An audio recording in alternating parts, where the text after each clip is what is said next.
I want to talk about one of the most misunderstood and the most costly misconception in the entire credit space. The misconception is this, that paying a charge-off will fix the damage it caused to your credit score. I have spoken to countless of people who pay charge-off, sometimes thousands of dollars, expecting their credit score to jump significantly. And when the score moves only slightly or not at all, they felt deceived. They felt like they had wasted their money. Well, they were not cheated. They were simply never given the full picture. And today, I'm going to give it to you completely. We are going to cover what exactly a charge-off is from a technical standpoint, what it does to your credit score, and for how long. The truth about what happened when you paid, when paying actually makes strategic sense, how to negotiate properly before paying, and how to challenge charge-off that are inaccurate or that have passed their legal reporting period.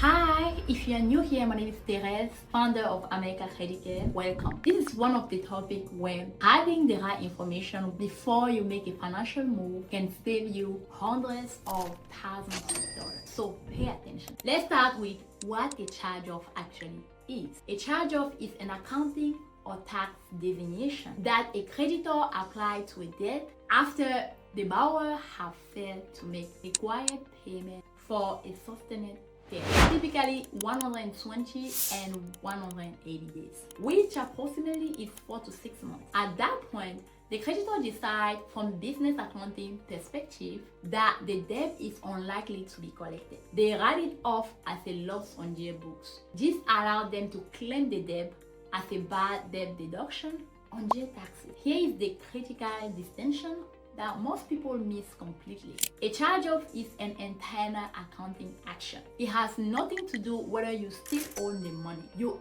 absolutely still own the money. The charge-off simply means that the original creditor has reclassified the debt internally.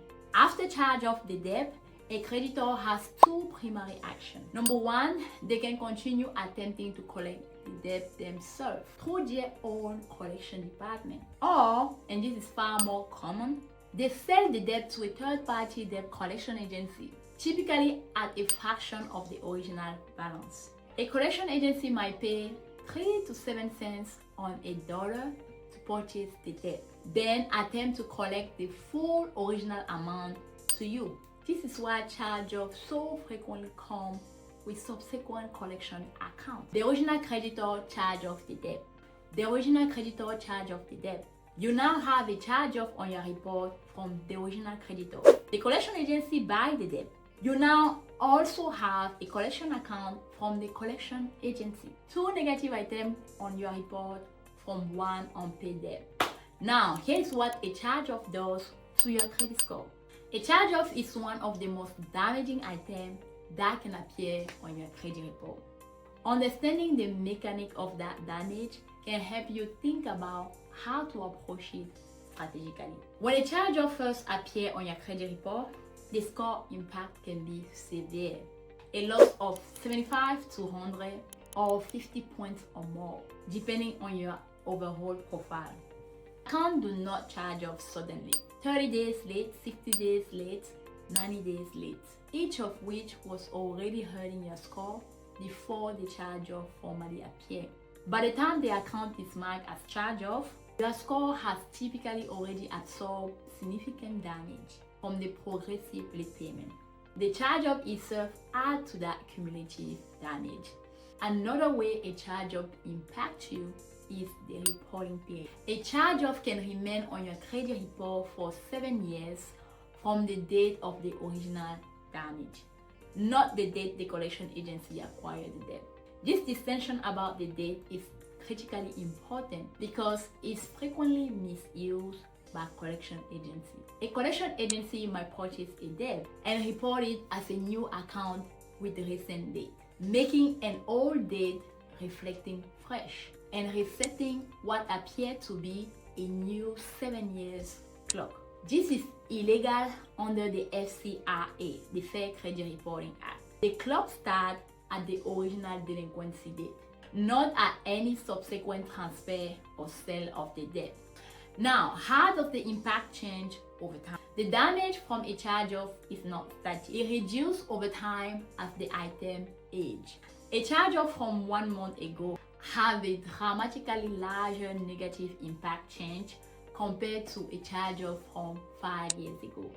Even though both are still on your report, because the scoring model rates recent negative more heavily than the oldest one. By year 4 or 5, a charge-off that has not been reactivated by any new collection activity may have a minimum negative impact compared to its initial damage, especially if a big positive history has been built in the years since. Here's the truth about paying a charge-off. This is the section most of you come for. What actually happens when you pay a charge-off? When you pay a charge-off, the account statute on your credit change from charge-off to pay charge-off. That's it.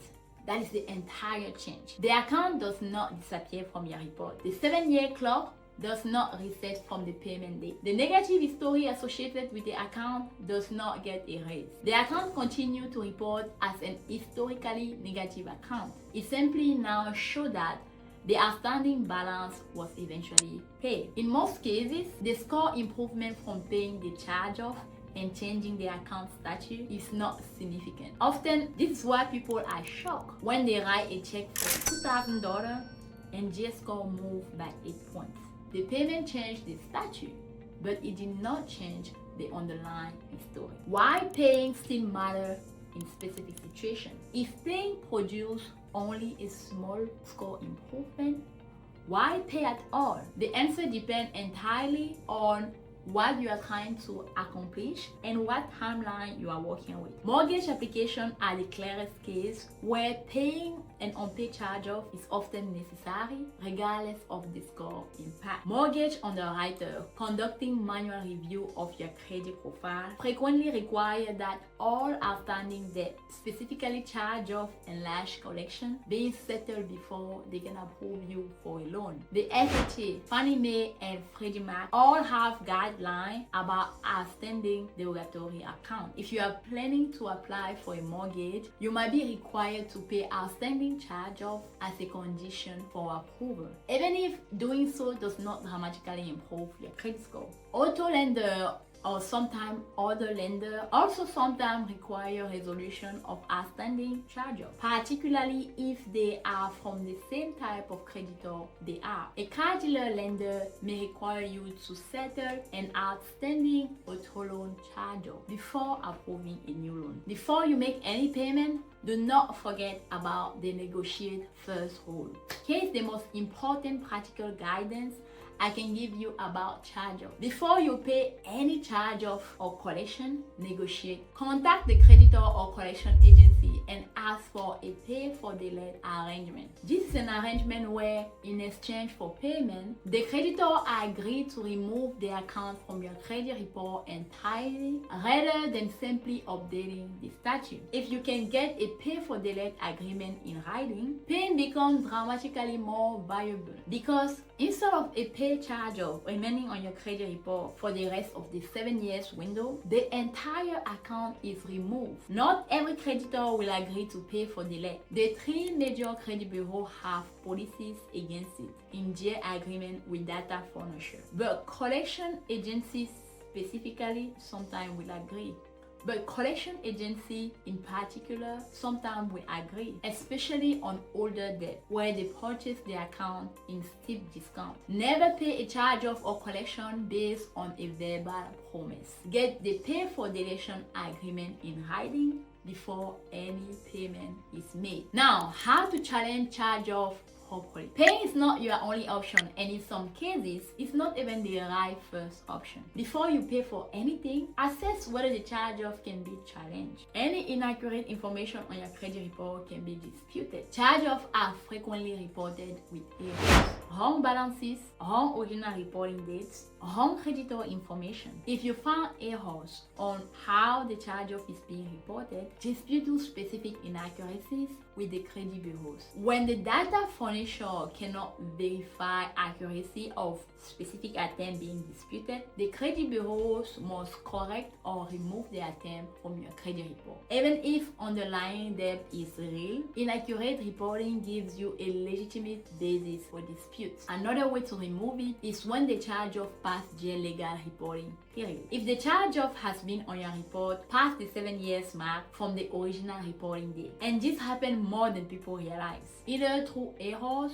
or through collection agencies attempting to re-age the debt, you have the right to dispute it as beyond the legal reporting period. This dispute, if successful, can result in complete removal. Another way to remove it is with unverifiable charge-off. Original creditors charge off debts and then send them to collections agencies. Sometimes the original creditor no longer has to verify the specific details of the debt being challenged. If a dispute is filed and the furnisher cannot verify the details of the account within 30 days, the bureau must remove it regardless whether the underlying debt was real. Now let's talk about the statute of limitation. This is one of the most important concepts related to charge-off and old debt, and it's one of the most frequently misunderstood. The statute of limitation for debt is the legal time limit within which a creditor or a collection agency can successfully sue you in court to collect the debt. This is separate from and independent of how long a debt can remain on your credit report. Statute of limitation vary by state and by type of debt. Most states have statute of limitation from 3 to 6 years for credit card debt. Some states are longer. After the statute of limitation expires, the debt is considered time barred, meaning it still exists. You technically still own it in a moral sense, but the creditor cannot obtain a court judgment against you if they sue. Why does this matter practically? If you have an old charge-off where the statute of limitation have expired, a collection agency may still be attempting to collect. They can still call you, they can still send letters, they can still report it to the credit bureau if it's within the 7 years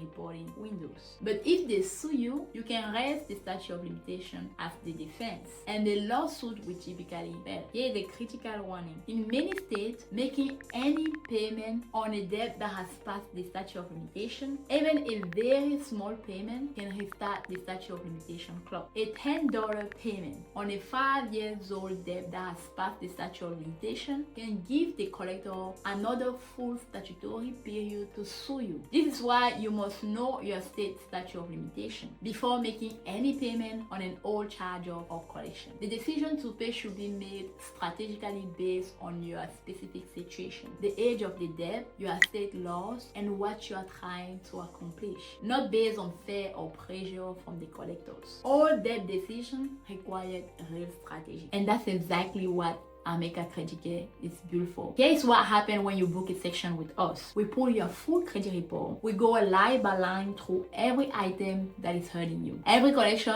every late payment, every charge-off, every inquiry that should not be there. And then we build you a personalized action plan specific to your situation. To learn more, click the link down below and book your personalized credit strategy section today. If this video gives you value, drop a comment down below. Tell me one thing you learned today. I read every single one of them and I respond. I will see you in the next video.